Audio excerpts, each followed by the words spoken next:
Patay sa pamamaril ang isang barangay captain sa Iloilo na kasama sa narco list ng Philippine National Police o PNP.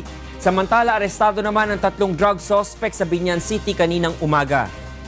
Ito ang balita ni Lane Moreno. Nagtamo ng 8 tama ng bala sa dibdib, tagiliran at likod si Barangay Captain Remia Prevendido matapos pagbabarilin ng hindi pa nakikilalang suspect sa isang beach resort sa San Joaquin, Iloilo kahapon.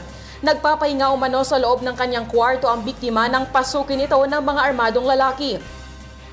Bali isa din sa kwarto ya. Away na direksyon ng tiro. Wari si Tarita pamilya naman ugid. Patay din ang katulong nito na kinilalang si Anali Antepatea, samantalang sugatan naman ang asawa nitong si Bonifacio Gregorio Sr.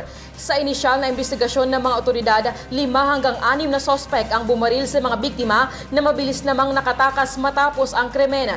Nadala pa sa ospital sina Prevendido at Antepatea, ngunit idiniklara na itong dead on arrival.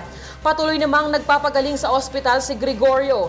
Sa Remia ang kasalukuyang barangay captain ng barangay Bacau, Mandurriao, Iloilo at kapatid ng napaslang na drug lord sa Iloilo na si Richard Buang Prevendido.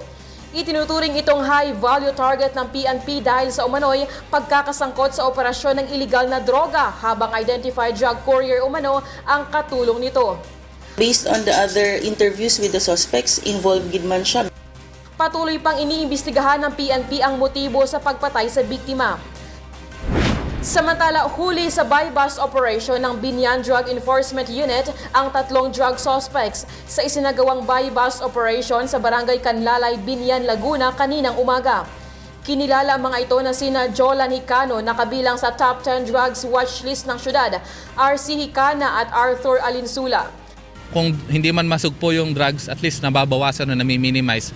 Nakumpiska sa mga ito ang 10 sachet ng hinihinalang shabu. Nakakulong na ang mga suspect sa Biñan Detention Facility.